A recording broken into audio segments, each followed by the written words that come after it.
Bienvenido a nuestras instalaciones de Todo sobre Agua, ¿no? Muchas gracias por aceptar nuestra invitación, ¿no? a nuestras instalaciones, y quisiéramos conocer hoy día a lo que te dedicas. Sé que eres especialista en lo que es tratamiento de aguas residuales, ¿no? Entonces quisiera conocer un poquito más sobre ti, sobre tu empresa.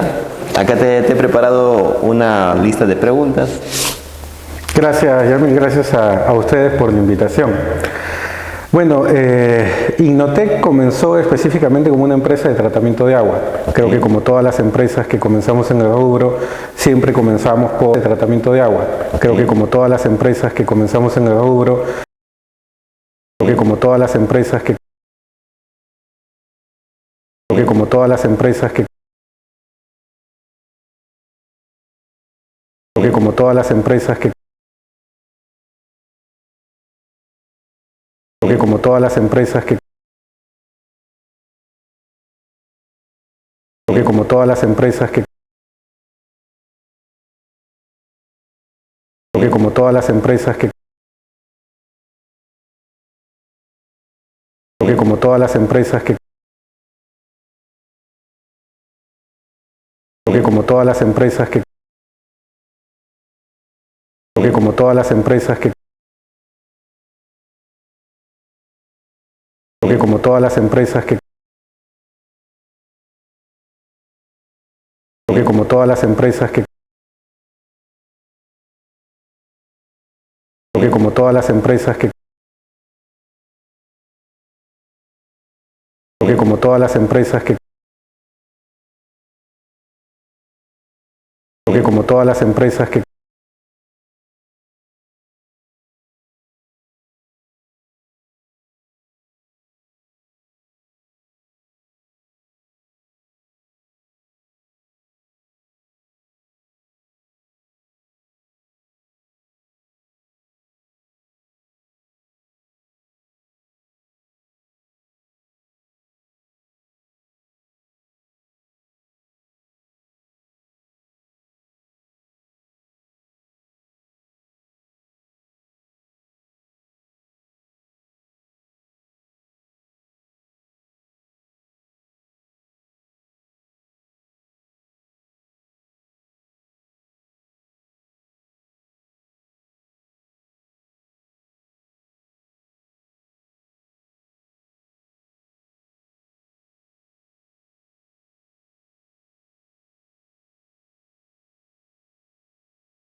caudal mal seleccionado y falta de caracterización del agua vacía. Falta de caracterización. Otro que vamos a volver a lo mismo es la falta de personal capacitado. A veces al personal se le indica, ¿no? Suele ser el electricista, el mecánico de mantenimiento, que le dicen, bueno, tú vas a ser el operador de planta. Y entra y le explica, mira, esto es de BO, esto es de QO, el soplador funciona de tal forma, no, si es un biodisco tiene que girar a tantas revoluciones por minuto, y ahí hace lo que puede. Pero necesita una capacitación, una formación técnica. Una formación técnica. ¿Por qué? Y venimos al otro punto. Si el personal no está bien capacitado, no va a poder realizar un buen monitoreo. Y el monitoreo es importante para determinar cualquier desviación que pueda tener tu planta. A través del monitoreo te das cuenta en qué momento está cambiando, ¿no? Claro. En qué momento le da fiebre a la planta. Así es. O sea, te permite predecir. Claro. Yo tengo mi manómetro que me va a decir la presión de aire que tengo en el sistema y todos los días veo y si veo que hay una desviación ya puedo determinar que algo está pasando. Entonces enfoco mi atención, si es una petar de aireación extendida, los sopladores. Chequeo mis sopladores, mego mis motores y veo que tal vez necesito mantenimiento. Entonces el monitoreo es importante y el monitoreo va acompañado de que se le entregue al operador de la planta una serie de instrumentos que le permitan levantar información. Hacer el monitoreo. Nos hemos encontrado con casos en que el operario monitorea el oxígeno disuelto en base al color del agua. Y nunca por color. Claro, lo mira y dice este color, entonces está bien. Y qué bueno, está sujeta a percepción, ¿no? O sea, yo puedo ver un marrón claro, el otro lo va a ver un marrón oscuro, ¿no? O sea, claro, entonces lo correcto es que tenga la instrumentación necesaria para medir su oxígeno disuelto y yo tengo que estar entre tanto y tanto valor. Si veo que se desvía, ya puedo analizar opciones. Claro. Y aquí pasamos al segundo paso, los planes de mantenimiento y los planes de contingencia. Claro. Un plan de mantenimiento tiene que estar bien estructurado. No solo estructurado en decir yo tengo todos estos componentes que tengo que hacerle mantenimiento en algún momento, sino determinar a las cuántas horas de trabajo se le hace mantenimiento, en qué periodo de tiempo, qué repuestos necesita y sobre todo cuáles tengo que tener en stock. Porque está bien, puedo saber qué repuesto lleva este soplador, pero si no lo tengo en stock me va a tomar ciertos días conseguirlo y eso me va a causar una desviación en la planta. Si pierdo mi proceso, tengo que volver a empezar. Y estamos hablando de generación espuma, generación de malos olores, se complica todo. Entonces los planes de mantenimiento son importantes. Y luego los planes de contingencia. ¿Qué es un plan de contingencia? Es el qué voy a hacer si algo sale mal. Claro. Tengo un sobrecaudal, entonces mi plan debe decir qué tengo que hacer, cómo controlo, derivo, qué modifico. No puedo trabajar mi planta bajo mis condiciones normales si tengo alguna anormalidad en el inicio. ¿De acuerdo? ¿Qué pasa si se me mueren mis dos sopladores? ¿Cómo resuelvo el problema? ¿Cuántas horas muertas voy a tener? ¿Cómo no pierdo mi proceso? Entonces los planes de contingencia deben de involucrar todos estos aspectos para que el operador esté entrenado en qué hacer en caso de una eventualidad. ¿Qué pasa si tienes un derrame? ¿De acuerdo? Eso ya está fuera del... Claro. No, ya el derrame es ya tarjeta amarilla. Ya. Claro, pero suele pasar. ¿Por qué? Mala limpieza de la planta, obstrucción de tuberías, hay una serie de complicaciones. A veces otro de los problemas de diseño es que las empresas suelen obviar ciertas partes de la planta. Entonces, por ejemplo, te dice, trampa de grasa, no creo que sea necesario. Y te quitan la trampa de grasa. De repente tienes una carga de grasa en el sistema que satura tus difusores, taponea tuberías, entonces ya te trae complicaciones. No, que la parte de cribado no es tan importante porque el agua siempre viene limpiecita.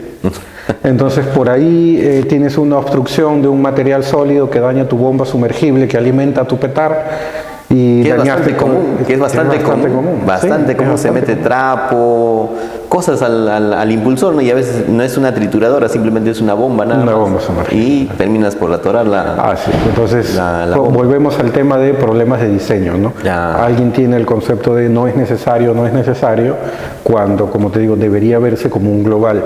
Y cada parte de la planta elimina un contaminante específico. Entonces primero quito esto, luego quito lo otro, luego puedo ver si tengo nitrógeno, si voy a eliminar fósforo, regulo DBO, desinfecto para eliminar microorganismos.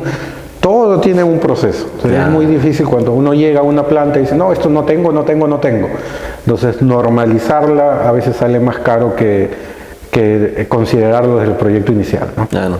Entonces, mira, a lo que estoy entendiendo en todo este análisis o comentario que estás haciendo, el problema crítico, digamos, el centro es el operario, ¿no? Que tiene que estar capacitado para darse cuenta de todo esto, este proceso, ¿no? Antes del tratamiento, durante y después, ¿no? O sea, antes, durante y después, ¿no? O sea, tiene que ser una persona capacitada para operar una planta. Así es. Entonces, nosotros sí encontramos que hay personal, hay operario.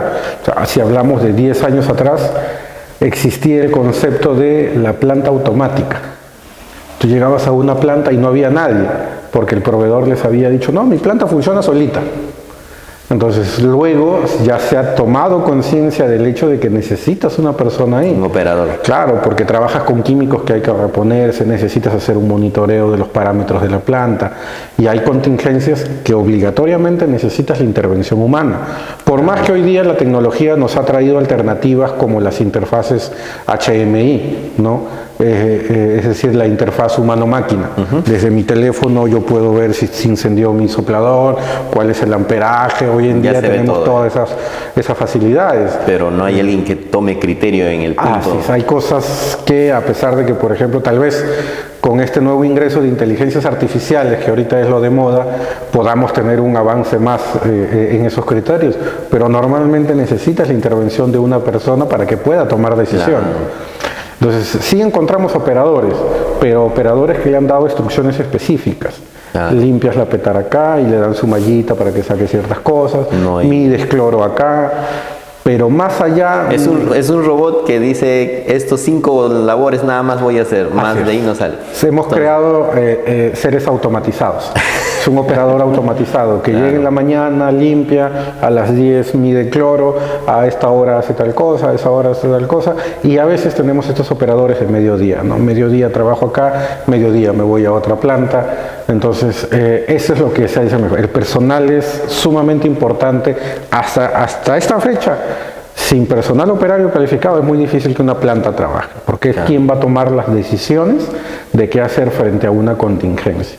Entonces necesita estar capacitado y sobre todo, yo lo veo así, en temas prácticos. O sea, tiene que entender cómo funciona esta maquinaria, cómo funciona el flujo de aire. A veces nos encontramos con sopladores que están sobreexigidos porque el operador manipuló una válvula sin tener el criterio de, por ejemplo, cuál es el flujo de aire. Si yo restringo el flujo de aire, voy a tener una contrapresión que va a dañar mi soplador, puede sobrecalentarlo. Entonces, todos esos criterios no están bien sedimentados en el personal que por lo menos en promedio manejamos. Entonces, debería de enfocarse en eso, en una instrucción sumamente práctica que les permita identificar los problemas de sus equipos, identificar los problemas de sus procesos, pero sobre todo dar respuestas a todos esos eventos. Claro. Bueno, veo que es un problema bastante común, ¿no? Veo que por la forma en que lo explicas hasta causa molestia, creo. Sí, suele ser bastante común. ¿No? Hasta cierto punto te da ventaja porque uno sabe más o menos a qué se enfrenta. Un caos para unos, oportunidad para otros, así que vamos a aprovechar por ahí. Ya, listo. A ver, la siguiente pregunta. ¿Qué datos se necesitan para diseñar una planta de tratamiento de aguas residuales? ¿Qué datos necesitamos? ¿O qué datos el cliente debería dar hacia el proveedor, no? Ok, ahí deberíamos de hacer una aclaración. Si bien nuestra fuente de información es el cliente, el proveedor es el responsable de aceptar o no esa data. ¿De acuerdo? Okay. Lo que se suele hacer es, nuestro trabajo es revivir plantas.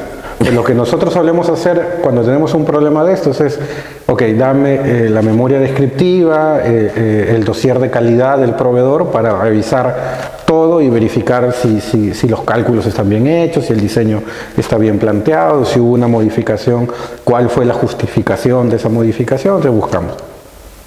Lo que nos solemos ver es que en las cotizaciones ponen no aceptamos responsabilidades por variación de los datos suministrados por el cliente. Ya con eso. Claro, y tal vez a tema comercial liberas tus responsabilidades, pero mucho más allá de entregar un producto, creo que el negocio tiene que funcionar, porque no solo estás hablando de más allá de los temas comerciales como puede ser imagen de la empresa, responsabilidad comercial y esos temas, estás hablando que esta planta está trabajando un problema ambiental, que va a tener una descarga a un cuerpo de agua, que va a ser utilizada para riego de animales, riego de áreas verdes, muchas áreas verdes que son utilizadas por niños, por personas. Entonces nuestra responsabilidad va mucho más allá de cumplir con un contrato, con una orden de servicio. Nuestra responsabilidad va a cuidar un tema medioambiental que puede afectar a otras personas. ¿De acuerdo? Entonces debemos de enfocarnos en ese punto, porque es la responsabilidad de quien fabrica verificar que la información que está dando el cliente sea lo más sincera posible. Lo más sincero posible. Así es. A veces el cliente te da cierta data y es lo que conversábamos antes. Uno tiene que comenzar por determinar el caudal. El caudal que voy a trabajar. Eso es algo importantísimo. Porque un sobrecaudal lo primero que afecta es la eficiencia de tu planta. Vas a perder eficiencia. Entonces esa eficiencia se puede afectar en los filtros que puedas tener. Si pasa mayor cantidad de materia orgánica, si el sedimentador no está funcionando bien, saturas tus filtros y perdiste tu proceso. Tienes que volver a empezar, hacerle mantenimiento mayor, volver a poner, es toda una locura. Entonces, caudal es importante. La caracterización de las aguas residuales.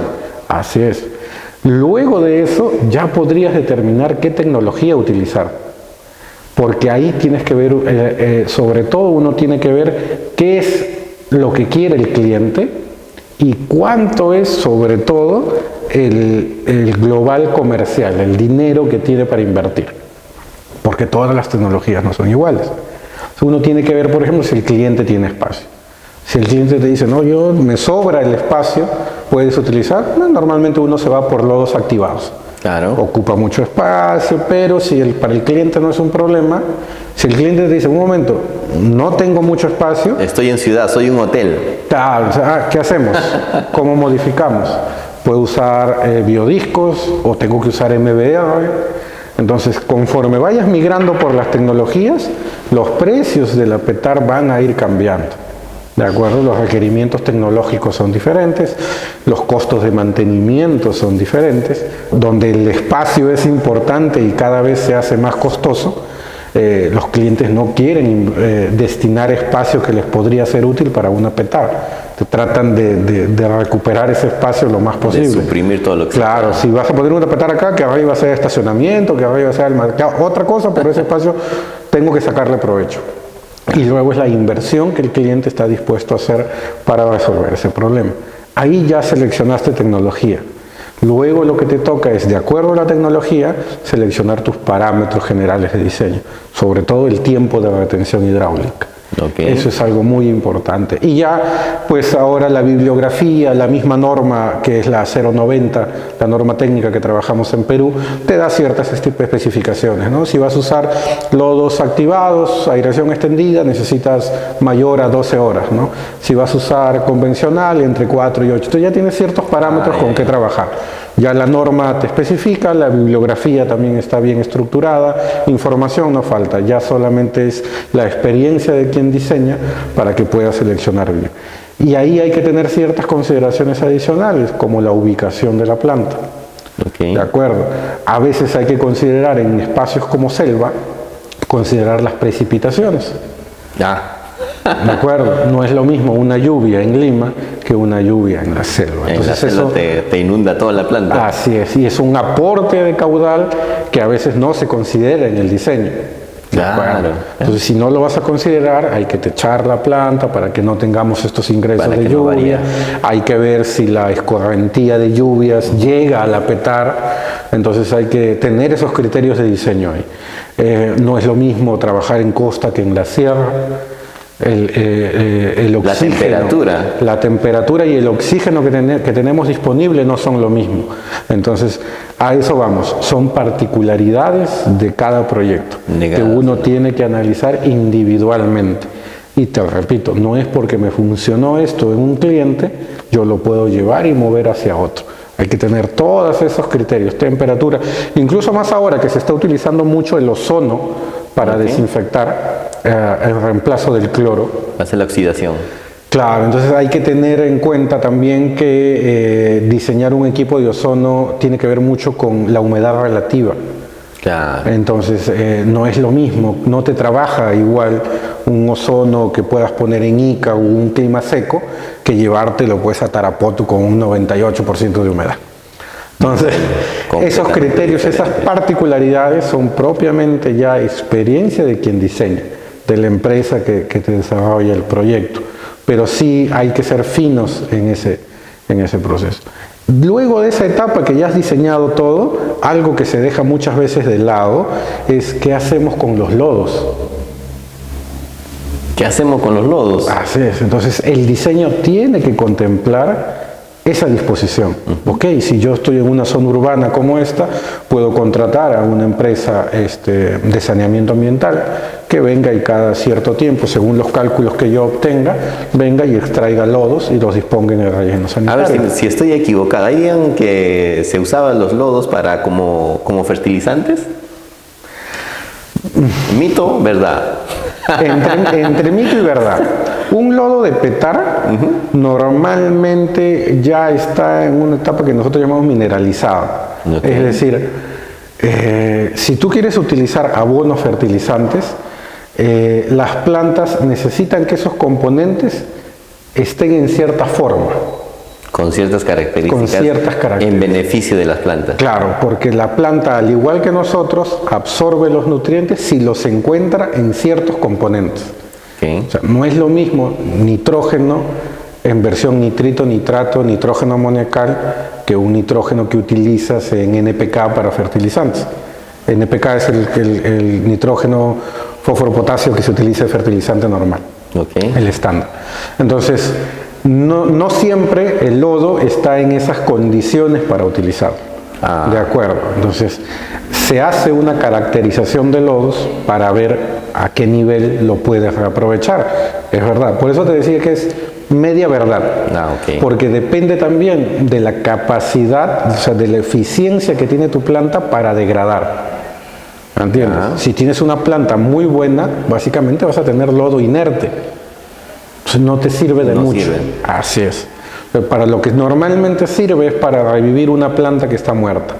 Si no quieres esperar el tiempo de que las bacterias sigan su ciclo biológico de crecimiento y todo, coges lodo de una petara madura y la llevas a lodos a una petara. Hacer un proceso de sembrío de lodo. Le siembras lodo. Entonces recuperas la planta en más corto tiempo.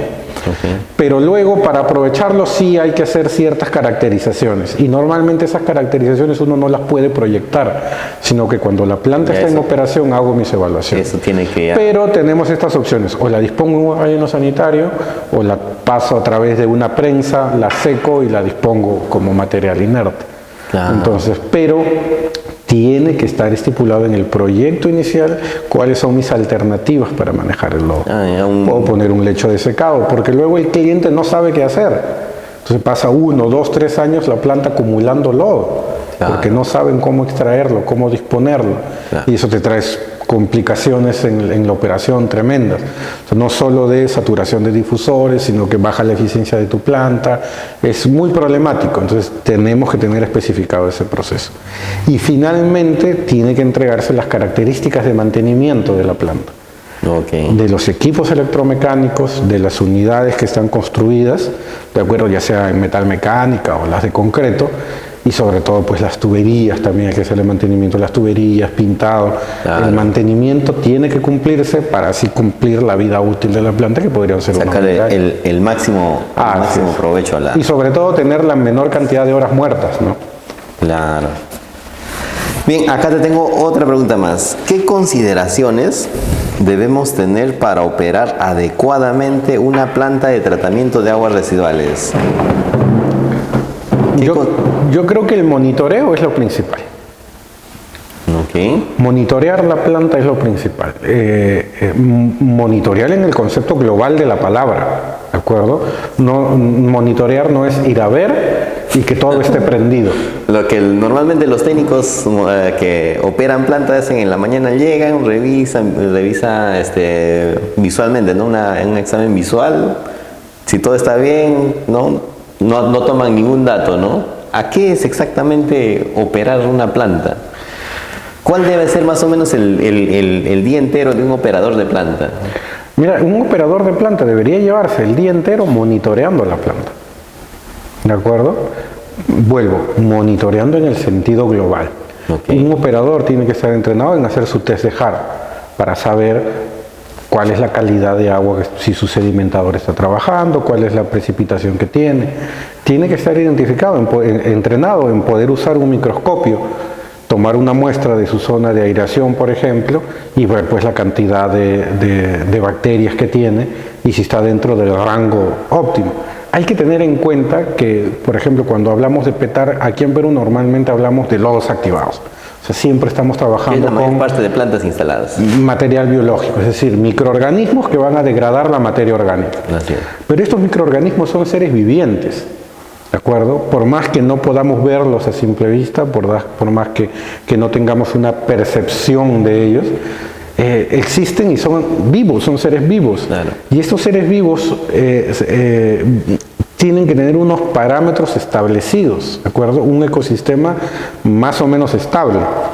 Entonces, influye mucho, por ejemplo, ahora tuvimos muchos problemas en pandemia.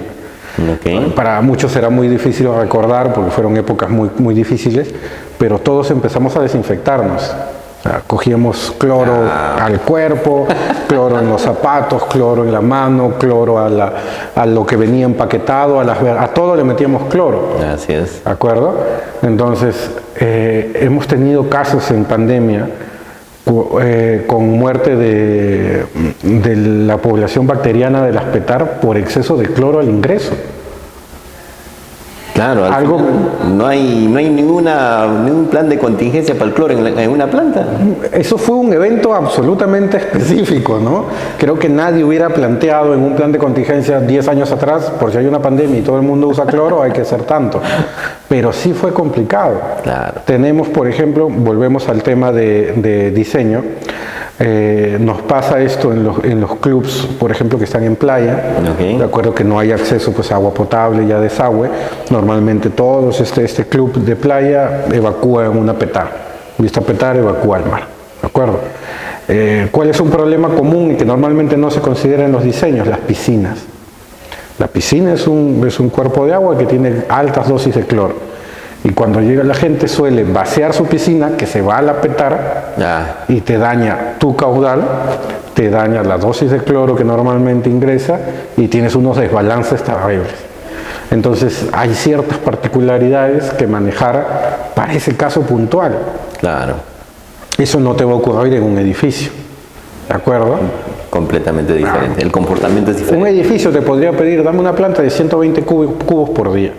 Y esta urbanización de playa, este complejo de playa, lo mismo, te podría pedir 120 metros cúbicos por día.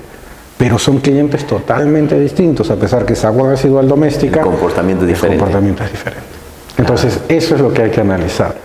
El que diseña plantas tiene que tener esa visión panorámica de a quién está atendiendo. Toca visitar, preguntar, conocer el proceso. Es más lento, sí.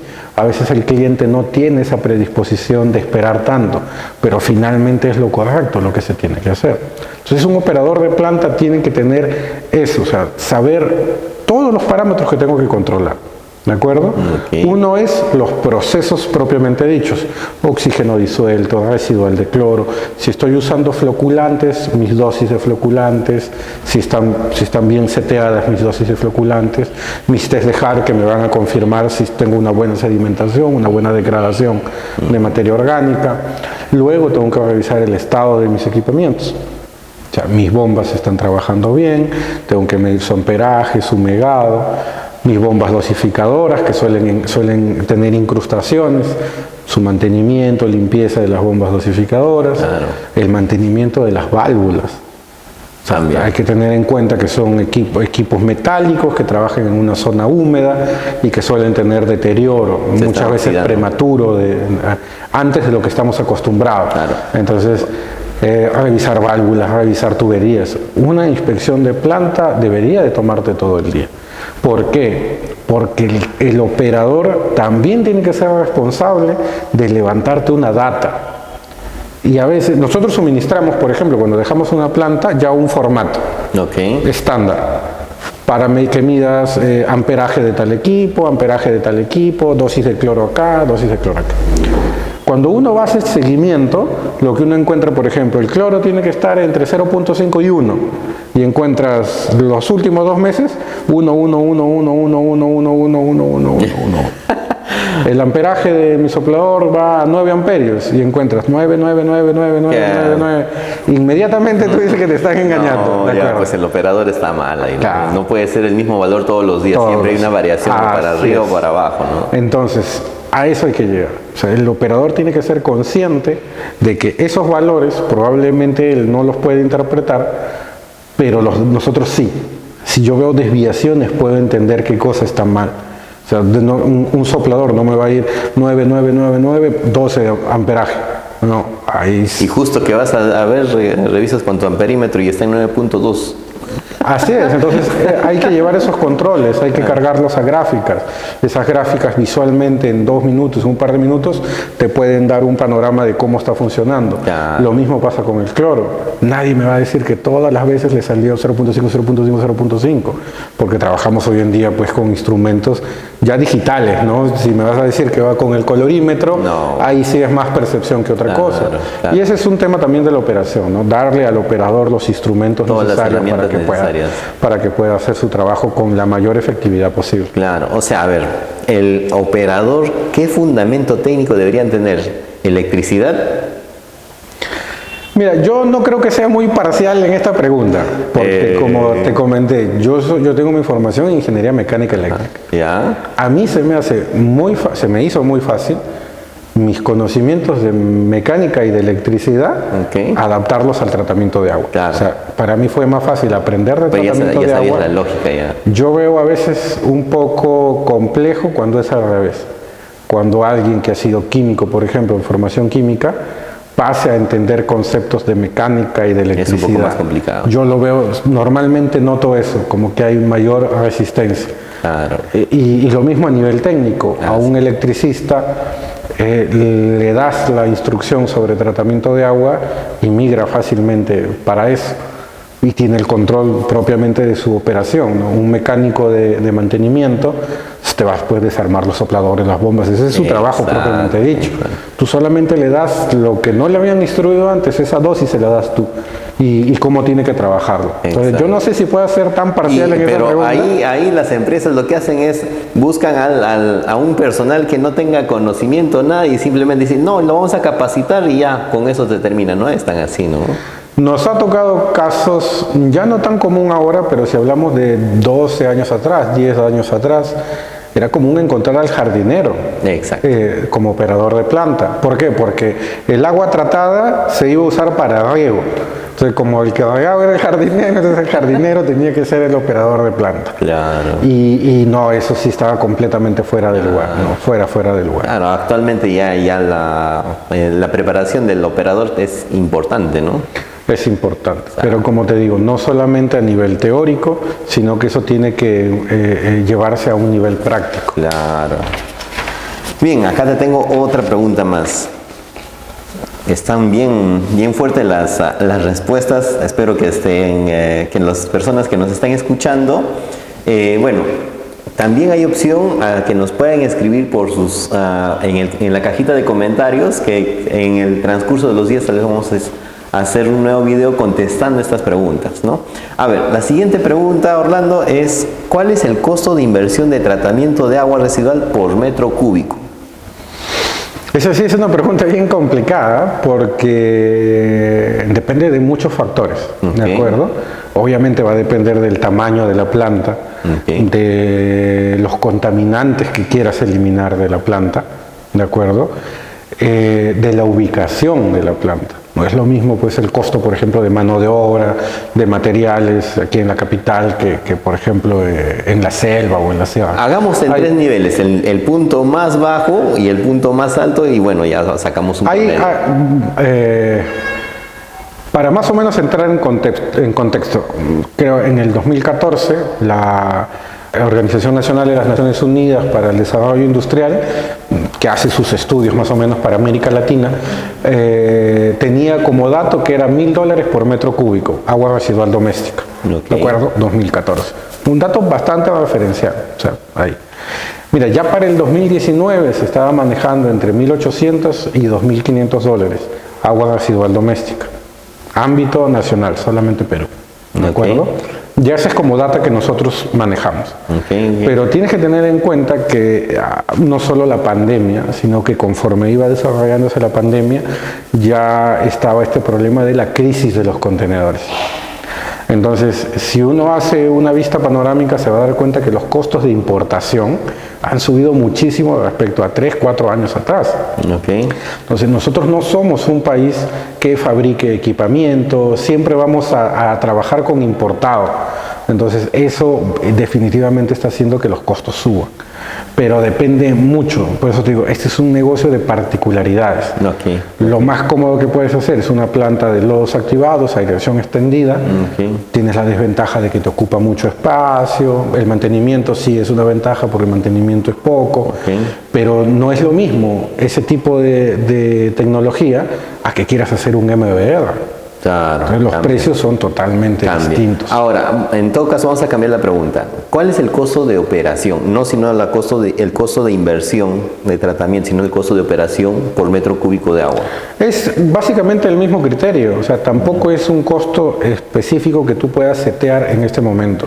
Tienes que llevarlo a las particularidades de la planta. No es lo mismo hacerle mantenimiento a una petar de lodos activados, aireación extendida, que a una petar de biodiscos. Donde tienes que desmontar cada una de las ruedas, cada uno de los paneles. Entonces, también las horas muertas. Porque normalmente una petar de biodiscos, por ejemplo, solemos instalarlas en pares. Porque cuando yo intervengo la anulo completamente. Una petar de aireación extendida, yo puedo seguir trabajando mientras trabajo solamente esta cámara. Yo puedo trabajar con un soplador mientras el otro trabaja. Claro, entonces cada una de las cosas tiene su particularidad. Y eso influye directamente en los costos del metro cúbico de agua. Claro, tenemos clientes que, por ejemplo, la filtración la hacen a un nivel altísimo, que es ultrafiltración. Entonces, no es lo mismo una petar que tenga su etapa de filtración un multimedia, o sea, diversas gravas de diversas granulometrías, a que hayan puesto una ultrafiltración. Claro, la membrana de ultrafiltración cuesta más. Claro, estamos hablando de dos extremos completamente distintos. El pretratamiento, todo cambia. Claro, entonces la calidad que tú tienes que entregarle también al sistema de ultrafiltración es distinto. Entonces, a partir de ahí ya tienes que mejorar tu sistema de sedimentación. De ahí tienes que mejorar la eficiencia de tu planta de tratamiento, porque tiene un límite tu sedimentador. Entonces, normalmente es un conjunto, por eso digo siempre de forma global con sus particularidades. Entonces, yo sé que los clientes suelen decir, quiero una planta común. ¿Y cuánto me cuesta el metro cúbico? No es necesariamente así. Y creo que eso es parte del problema que tenemos ahora, que uno llega y ve plantas que no trabajan al 100%. Porque o ha sido una mala selección de tecnología, de tal manera que el cliente te dice, bueno, hasta aquí puedo invertir, entonces en vez de 2 sopladores te ponen uno, en vez de 2 bombas sumergibles te ponen una, y cuando se te malogra ese uno, se muere la planta porque no tienes cómo continuar el proceso. Entonces hay inversiones que se tienen que hacer sí o sí, y uno tiene que explicarle al cliente por qué y cuáles son los riesgos de no hacerlo. Pero normalmente ahí se involucran todos los temas de deficiencias en el diseño. Claro, y bueno, como todo, ¿no? La mayor parte se va por el tema económico, ¿no? Sí, afecta bastante, El tema económico. Bien, a ver, ¿qué tan importante es el mantenimiento de una planta de tratamiento de agua residual? ¿Qué tan importante es el mantenimiento? Bueno, hemos hablado del mantenimiento, pero ahora vamos a enfocarnos un poquito más. ¿Qué tan importante es el mantenimiento? Es esencial, como cualquier industria, como cualquier tipo de negocio. Uno no puede pretender que un equipo funcione durante todo su ciclo de vida sin intervención. Definitivamente tiene que tener algún tipo de intervención. Claro. Lo que yo sí vería es que ese tipo de intervención tiene que ser planificada. Cuando uno adquiera una petara, el proveedor tiene que estar en la obligación de entregar su manual de mantenimiento, de operación y de mantenimiento. En eso se debe de describir los pasos del mantenimiento, absolutamente todo. Y lo que comúnmente se llama los spare parts, que son las piezas de recambio, los repuestos. ¿Por qué? Hoy en día entra con este tema, la pregunta anterior veíamos el tema económico. Se suele migrar a equipos que están entrando nuevos, importaciones más económicas, pero que no tienen un respaldo técnico. Es decir, yo trabajo con la marca X de bomba, que es de procedencia italiana, y yo entro a la web de esta marca y encuentro el despiece total de la bomba. Sé qué sello mecánico tiene, qué rodamiento tiene para el lado bomba, para el lado motor, cómo es el impulsor, todo lo puedo revisar. Cuando uno adquiere a veces estas marcas nuevas, no va a decir nacionalidad, pero que son más económicas, no tiene ese soporte. Entonces, ¿qué es lo que sucede? La bomba se daña, ves que tienes un problema y como no tienes el soporte técnico, lo único que te queda es desarmarla y averiguar qué tiene. Para recién conseguirlo. Lo típico con la muestra. Vas y compras con la muestra. Eso suele ser muy común cuando una planta ha buscado abaratar el costo. Entonces traes equipos que no tienen ese soporte técnico necesario. Un manual de operación tiene que contemplar todas las piezas de recambio que necesitas. Pues, normalmente nosotros intervenimos equipos electromecánicos una vez al año. Okay. Se le hace su mantenimiento a la parte eléctrica, se megan los motores, se determina si es necesario un rebobinado, solamente su mantenimiento, que sería lavado, esmaltado, se cambian los rodamientos en ese tiempo, normalmente en un soplador, lado impulsor, lado motor, se verifica el balanceo dinámico del soplador. Y hablo de sopladores porque es lo que normalmente se conoce. Claro. Hoy en día ya trabajamos con compresores que en la pantalla mismo vienen con su pantalla y te dicen a qué presión, qué flujo, todo, ¿no? Pero normalmente nos encontramos con sopladores de aire de los tipos regenerativos o estos tipos lobulares. Lobulares, ¿no? Claro. Entonces, en el que es regenerativo, que es un ventilador, hay que hacerle el chequeo de el balanceo dinámico.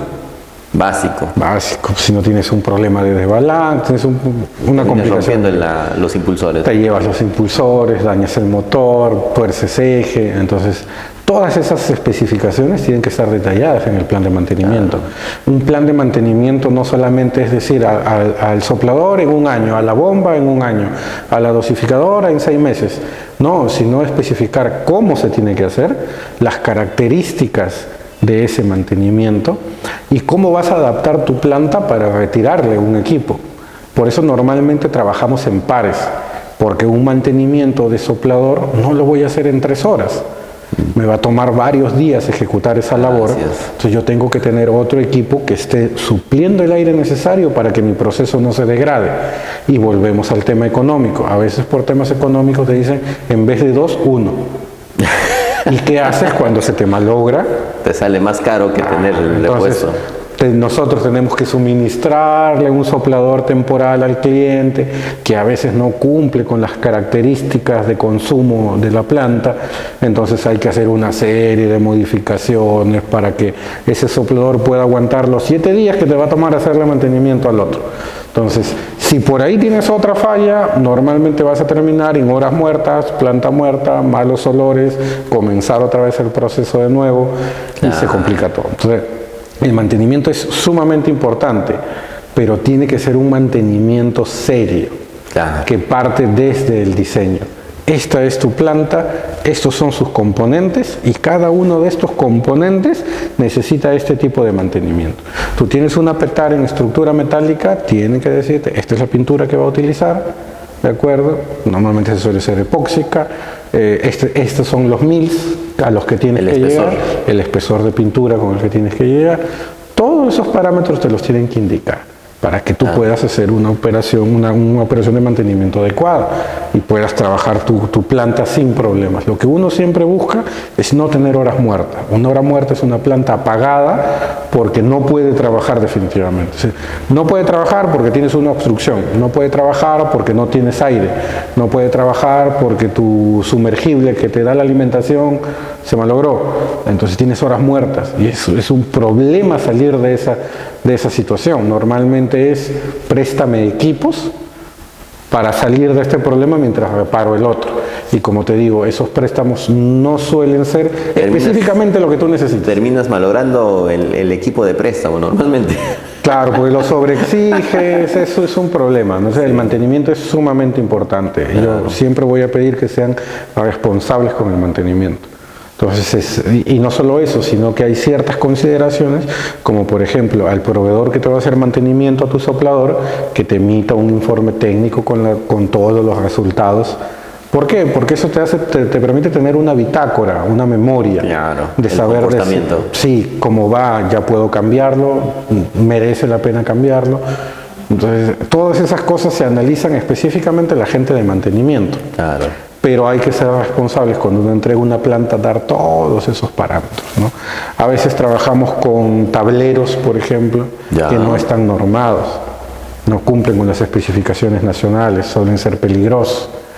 O tienen algunos componentes que yo no entiendo muy bien. El tablero armado con el mismo color de cable. Ah, sí, y sin numeración. Sí, realmente uno encuentra a veces cosas muy complejas de solventar, ¿no? Entonces, para todos los que están escuchando esta entrevista con el ingeniero Orlando, tomar en consideración el tema del conocimiento técnico, ¿no? Y el tema de la implementación de herramientas y además, ¿no? El tema del protocolo, ¿no? Del protocolo, de la documentación que te da el respaldo para hacer lo que está comentando, ¿no? Una bitácora de mantenimiento que te va a finalmente dar el comportamiento en toda su vida, ¿no? En toda su vida útil, ¿no? Claro, uno hay que tratar a la PETAR, a los equipos, como que si fuera un paciente. Es cuando uno va al hospital y lo primero que hacen es ver tu historial clínico. ¿Qué tuvo tal tiempo, qué operación? Y chequean todo lo que has tenido. Porque algo de eso puede haber influido en lo que tienes ahora. Entonces, para eso es importante. Nosotros siempre manejamos formatos que a veces la gente no le gusta, lo ve tedioso, lo ve engorroso, lo ve solamente como almacenamiento de papel, pero es importante porque te permite ver un historial a largo plazo de cuál es el comportamiento de la planta. En el mantenimiento, por ejemplo, tendría que estar incluido las muestras de agua que tienes que tomar para saber si estás cumpliendo con la norma a la que te has acogido. Claro. Tu muestra de agua y ahí vas adjuntando todos tus informes. Cuando uno te pide información, ve, pues, ok, en tal época, mira acá, no está depurando bien tal cosa. Claro. ¿No? Aquí está bajando. Entonces ya uno puede hacerse idea de por dónde vienen los problemas. Porque si no es comenzar de cero y empezar a gastar todo. Lo peor de todo es que a veces empiezan a asumir, ¿no?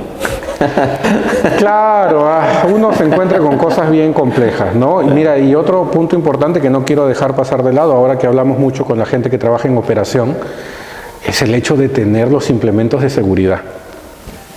Una planta de tratamiento de agua es un equipo contaminante, estamos hablando de microorganismos, ¿okay? Pueden enfermarte y trabajamos con químicos que también pueden causarte problemas. Entonces, la utilización de EPPs, como normalmente las conocemos, tiene que ser rigurosa. A veces nosotros nos encontramos con técnicos que no tienen simplemente EPPs. Manipulan el agua residual con las manos libres y con eso se lavan y se van a comer. En la misma PETAR comen. Entonces, esas cosas tienen que ir más allá. El diseño de una PETAR tiene que incluir eso. Un lugar para el operador donde pueda dejar su ropa de trabajo, donde pueda tener sus implementos de seguridad. El mantenimiento tiene que decirte los filtros de la máscara, cada cuánto tienes que cambiarlo. Claro. El traje que está utilizando, que normalmente es antifluido, cuánto tiempo tienes que reponerle. Las gafas, los guantes. O sea, hay que entender que trabajamos en una zona peligrosa, que por más que uno encuentra operadores que te dicen, sí, pero hasta ahora sigo vivo. La primera semana nomás me enfermé y ya de ahí ya agarré anticuerpos. Ya desarrollé anticuerpos. Claro, no, hay que tener, sobre todo porque son cosas que nos podemos llevar a nuestras casas, ¿no? Claro. No, no. Bien, a ver, continuamos con las preguntas. Si no se trata bien el agua residual, ¿qué daños a la salud y al medio ambiente puede ocasionar? Mira, eso tiene que ver mucho con cuando comenzamos a hablar, la primera pregunta, ¿no? ¿Desde cuándo nos empezó a importar este asunto? Y tiene que ver directamente con salud. Claro. Directamente con salud. Que hasta ahora todavía hay lugares donde hacen silo, ¿no? Silo, pozos, que al final ese es un balazo al pie.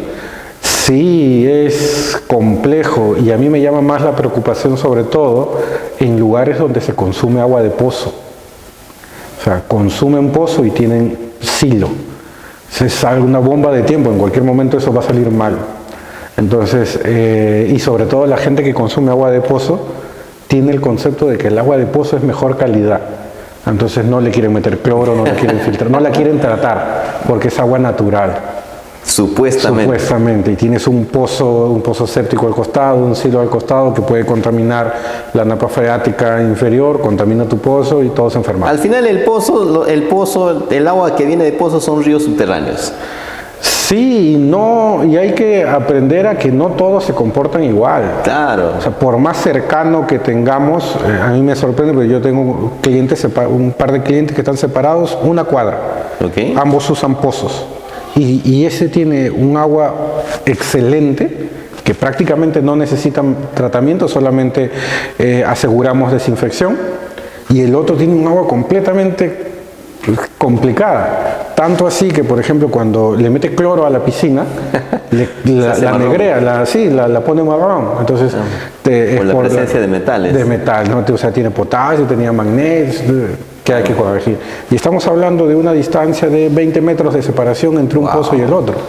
Entonces, eso es lo que le suele a la gente entender, que hay que tomar con respeto un pozo. Entonces, el no tratar el agua trae complicaciones básicamente a eso, salud y medio ambiente, ¿de acuerdo?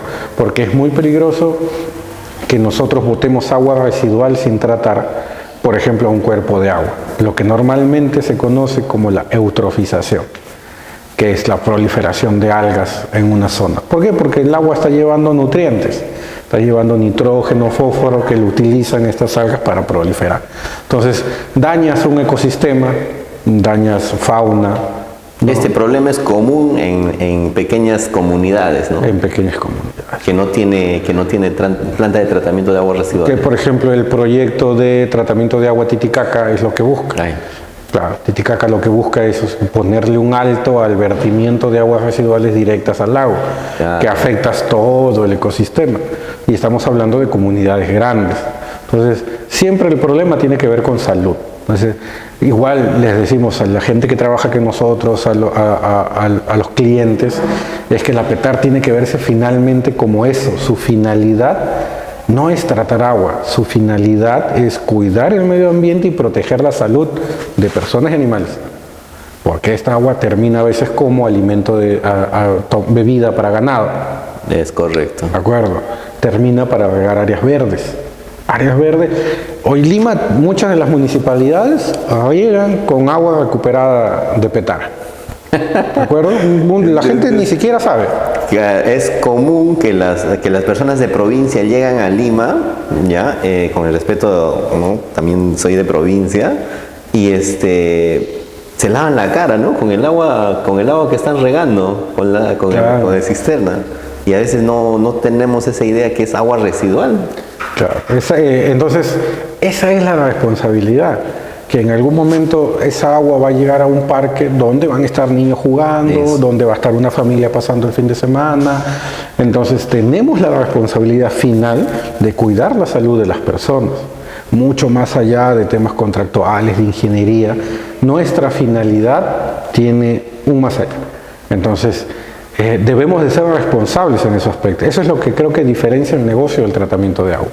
Solamente es comercializar, sino que así sea la purificación de agua potable, la finalidad es salud para las personas. ¿De acuerdo? Ese es el objetivo. El objetivo, tratamiento de agua residual, salud para las personas, cuidar el medio ambiente. Entonces, finalmente tenemos ese objetivo supremo que está por encima de todo lo demás. Y por eso tenemos que ser responsables en el diseño, en la operación, en el mantenimiento, porque cualquier error que cometamos en este camino va a afectar la salud de alguna persona. Claro, la vemos lejana porque no lo vemos, claro, no estamos presentes. No es el contacto directo. No es el contacto directo. No es el contacto directo y por ende no sabes, pues, no sabes lo que está pasando, ¿no? Bien, a ver, la última pregunta, ingeniero. ¿Cómo ve el futuro del Perú respecto a tratamiento de aguas residuales? ¿Cómo lo ve usted que viaja bastante, que conoce varias realidades a nivel estatal, a nivel privado, ¿no? En el sector privado también? ¿Cómo lo ve? Mira, yo creo que el Perú siempre tiene buenas perspectivas. En líneas generales, a pesar de que siempre veamos el país como un caos total, siempre hay buenas perspectivas. En realidad hay gente cada vez más preocupada por tratar el agua residual, por saber qué tipo de agua consume. Cada vez la gente está más inmiscuida y eso creo que tiene que ver con la globalización de la comunicación. Mayor acceso a internet, puedes averiguar, te llega información. Entonces, desde los propios usuarios, desde las propias comunidades, de la gente que lo necesita, hay cierto ímpetu por mejorar esta situación, ¿de acuerdo? Ya creo que ahorita está prácticamente entendido para todos que el agua residual no la podemos botar directamente a esto. Y mucho más porque cada vez hay más normas. Entonces, el problema creo del Perú no es la falta de normas, es la falta del cumplimiento de las leyes. Entonces, necesitamos mejorar la supervisión para que estas plantas trabajen al 100%, cumplan con lo que deben de hacer, que es depurar todos estos contaminantes y botar agua a ciertos parámetros para que siempre va a haber una afectación. ¿De acuerdo? No vamos a asumir que una petar te va a botar agua ultra pura y no va a pasar nada. Siempre va a haber una afectación, de alguna u otra manera. La función nuestra es reducir esa afectación, minimizarla, al máximo posible, ¿de acuerdo? Entonces, hay buenas perspectivas para el país. A nivel gubernamental se están planteando ciertas metas. O sea, en 2026 se espera tener 76% de las aguas residuales cubiertas, 79, perdón. Entonces sí hay metas que cumplir, hay un tema ahí largo sobre financiamiento, ¿de acuerdo? Cómo financiar estas inversiones y sobre todo cómo mantenerlas a largo plazo. Entonces, para generar un gran cambio en este mercado, en este ámbito, yo creo que deberíamos empezar por temas educacionales. Educacionales a nivel escolar. Mira, nosotros trabajamos mucho el tema de los BMA. Ya. ¿De acuerdo? BMA, el concepto. BMA es una norma que salió en el 2009, ¿de acuerdo? BMA es lo simple de decir valores máximos admisibles, ¿de acuerdo? En el 2019 se ha hecho la última modificación de la norma, pero esta norma, por ejemplo, supervisa los efluentes, las descargas de los usuarios no domésticos, o sea, no familias, sino específicamente comercios en general. Restaurantes, casinos, farmacias.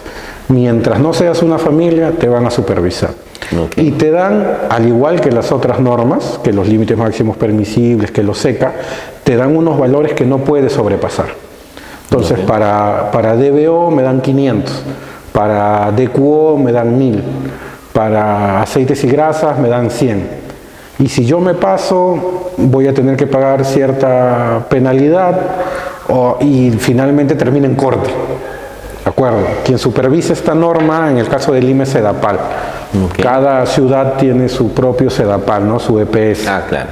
Ellos son los que buscan hacer cumplir esta norma. Pero entonces, cuando nosotros trabajamos a nivel de BMA, que es un tema un poco más urbano, sobre todo SEDAPAL, que le da mucho énfasis en la ciudad, tenemos que trabajar definitivamente con las redes de alcantarillado. Entonces uno encuentra en las redes de alcantarillado que no encuentra, sería la palabra. O sea, hemos encontrado animales muertos, ropa, pañales, toallas higiénicas, restos de poda de árboles. O sea, me parece que tenemos esta cultura de que el desagüe es un basurero. Y no ¿de es acuerdo? así. Entonces, y creo que uno está, siempre ve a alguien abriendo el buzón de desagüe para botar algo, ¿no? Entonces, ahí hay que trabajar mucho a nivel cultural para cambiar esta percepción, que los residuos, cada uno de ellos tiene su lugar.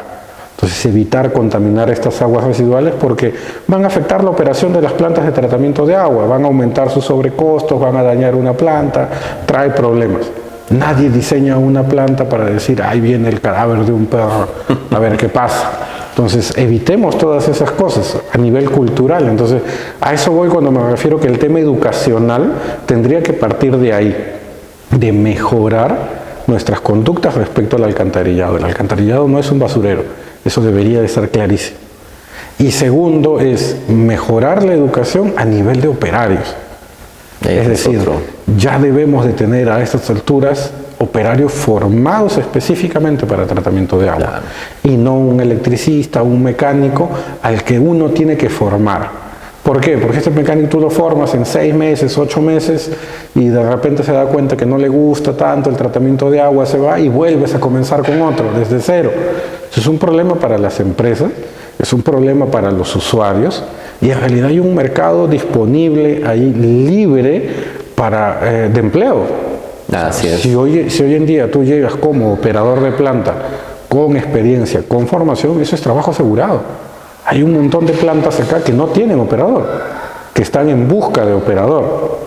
Entonces ya quieren dejar al jardinero de lado, al electricista que solo ve la parte eléctrica, sino alguien que tenga un conocimiento global generalizado de una petara y que pueda resolver problemas. Diseñado o preparado, ¿no? Para operar una planta, ¿no? No hay. Sí, hoy en día básicamente encuentras mano de obra extranjera que tuvo alguna experiencia en tratamiento de agua antes, pero suele ser lo mismo, un electricista, un mecánico que trabajó en el rubro y aprendió, Claro. pero se le debería de formar. Y voy yo más al tema técnico, no tanto al tema profesional universitario, ¿no? Porque el universitario pues suele ser más académico. Suele ser más el que contratas para que te diseñe una petara y te va a manejar los valores de DBO, de QO, sólidos volátiles, SST, Claro, relación alimento, ¿no? Todo. Para hacer el informe. Para hacer tus diseños, para hacer tus cosas. Él va a manejar los conceptos teóricos. Claro. Pero a un operador de planta no le interesa cuál es la relación entre esos parámetros, ¿de acuerdo? Lo que él necesita aprender son cosas tangibles Claro. que le permitan resolver, o sea, En campo. puntualmente en campo lo que necesita. Claro. Identificar cómo regulo yo mi soplador, qué tipo de soplador estoy trabajando. Hoy en día que trabajamos, por ejemplo, con compresores, se tiene que cambiar ese asunto. El mantenimiento es distinto. Me da mayor información los equipos. Entonces, hoy estamos definitivamente en la época de la información. Bueno, ahorita la información es abierta para todos, ¿no? Claro, y sobre todo es más fácil adquirirla. Yo tengo equipos que trabajan, bombas sumergibles que trabajan con Bluetooth. Solamente le acerco el teléfono y me da la data histórica y cuánto está consumiendo de amperaje en ese momento, qué voltaje está entrando, solamente con eso. Abrevias, acortas la función del operario, pero el operario ya no es que necesites a alguien que sepa usar el multímetro, que sepa usar la pinza, no, necesitas a alguien que sepa interpretar esos datos y que pueda reportar, hay una desviación acá, toca hacerle mantenimiento, toca revisarlo. Y es otro nivel de preparación. A ese nivel es el que debemos alcanzar. Claro. Entonces, técnicos buenos en este país los hay, profesionales buenos los hay. Lo que falta es la oportunidad, este mercado donde ellos puedan ir y decir, ok, todo esto lo he aprendido de forma práctica, con cositas muy sencillas. ¿De acuerdo? Algo que, por ejemplo, se descarta completamente en una instrucción de un operador es que uno le explique cómo funciona el flujo de aire. Ok. Entonces, hasta en los diseños, hay muchos errores en el diseño de la tubería de aire. El caudal de aire. El caudal de aire. No calculan la pérdida de presión del aire. ¿Entiendes? Claro. O sea, hay muchos conceptos que se dejan de lado y que son importantes. Entonces tenemos, lo que cuando alguien nos llama que tiene problemas con soplador, lo que normalmente uno encuentra es un soplador mal diseñado. O subdimensionado o sobredimensionado. O sobredimensionado. Entonces, el problema está ahí. O sea, uno llega y ¿qué es lo que pasa? El soplador está sobreexigido porque no se ha calculado el flujo de aire que va. Entonces tu soplador es de salida de 2 pulgadas, pones un manhole de 2 pulgadas y de ahí de frente bajas a una y terminas distribuyendo en 3/4. Entonces se pierde, no tienen ese concepto de cómo el flujo tiene que distribuirse para yo no tener una pérdida de presión excesiva ni tener contrapresión. El mantenimiento de los difusores es importante, porque si yo no le doy salida a ese aire, ¿a dónde va a ir? Tiene que explotar. Hay un montón de plantas que no trabajan con válvula de sobrepresión. Entonces esa sobrepresión se la lleva el equipo. Tienes equipos que se dañan prematuramente. Entonces esos conceptos tiene que manejarlo un operador para que cuando lo contraten llegue y diga, un momento, esto no es así. Esto tiene que mejorarse de tal forma, y esto tiene que ser de tal forma, y esto hay que cambiarlo. Y la dosificación de cloro se realiza de tal forma, y tengo que preparar mis químicos de tal manera. O sea, tiene que ser alguien que tenga un conocimiento global de lo que es una planta. Bueno, actualmente ya hay cierta noción que se está mejorando, ¿no? Pero no hay digamos, una formación técnica netamente para operadores, ¿no? Sí. Entonces, bueno, nosotros desde aquí, desde Todo Sobre Agua, tenemos ya trabajando, ¿no?, con esta iniciativa de ir tocando temas de tratamiento de agua a todo nivel. O sea, esa es nuestra misión, ¿no?, de tocar estos temas y hacer un poquito más metódicos para aprender, ¿no?, y llevarle este conocimiento, ¿no? Normalmente las empresas, los profesionales a veces cierran la información, ¿no? Nosotros aquí del grupo de Todo Sobre Agua, lo que queremos es lo contrario, es compartir la información, ¿no? Compartir, porque la información a veces está, solamente falta canalizarla. Entonces lo que nosotros queremos es compartir esta información para todas las personas que han visto esta entrevista con el ingeniero Orlando. Él es de la empresa Innotec, ¿no? Quieren tener mayor información, nos pueden escribir a la cajita de comentarios, o también en el encabezado del video va a salir los números a los que están interesados en hacer más consultas, tener mayor información. Ingeniero, una vez más, muchas gracias por su tiempo, ¿no? Nos ha visitado, para nosotros es una alegría, ¿no? Y bueno, espero tenerlo en una próxima ocasión, viendo ya otros escenarios, ¿no? Si tiene algunas palabras para dirigirse al público. Bueno, yo primero agradecerte el espacio. Para la gente que nos apasiona este rubro, siempre es importante conversar, siempre nos gusta discutir sobre estos temas y encontrar algunos otros alcances, ¿no? Este tipo de discusiones abren, creo, la comunicación en general para ver cierta problemática en el país, en ciertos sectores, y ver la forma como podemos mejorarla. Yo siempre me quedo con el trabajo de la gente de este país. Somos muy trabajadores, hay muy buenos técnicos, muy buenos profesionales, y creo que a veces lo que falta es una pequeña oportunidad para desarrollar cierto talento que es necesario, ¿no? Entonces, toda la gente que está viendo esta transmisión, agradecerles también su tiempo de estar ahí acompañándonos. Las preguntas que quieran las responderemos, y espero que en otra oportunidad conversemos sobre algún otro detalle, tal vez alguna tecnología un poco más específica del giro, ¿no? Perfecto, ingeniero. Mira, nosotros esta ronda de preguntas que hemos hecho el día de hoy, ya como mencionaba el ingeniero Orlando, se le hace extensivo la invitación a todos seguir nuestras redes sociales de Todo Sobre Agua, que próximamente estaremos ya abriendo un taller dedicado a este tipo o dirigido, ¿no?, al tema de operadores de planta de tratamiento de aguas residuales, ¿no? También diseño de plantas de tratamiento de aguas residuales, ¿no? Y todo vamos a trabajarlo de manera más técnica, ¿no?, de manera más en campo, ¿no? Ya bueno, el tema teórico es importante, sí, pero tiene que estar enganchado con la experiencia, ¿no? Ingeniero, muchas gracias, nos vemos en una siguiente oportunidad. A ti, Yamil, gracias. Gracias.